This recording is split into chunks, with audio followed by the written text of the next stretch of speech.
मावळ जाग झालं र तांबड फुटलं भगवजी हा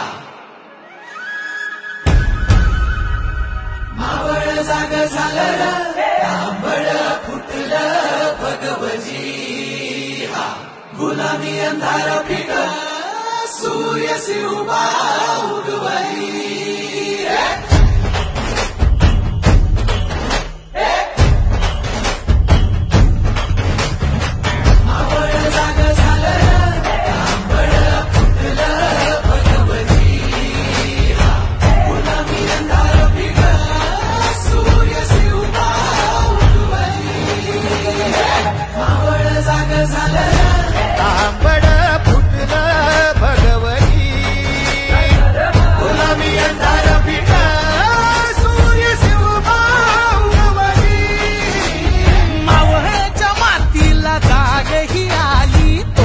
पायी धरणी पावन झाली. सह्याद्रीला आज येते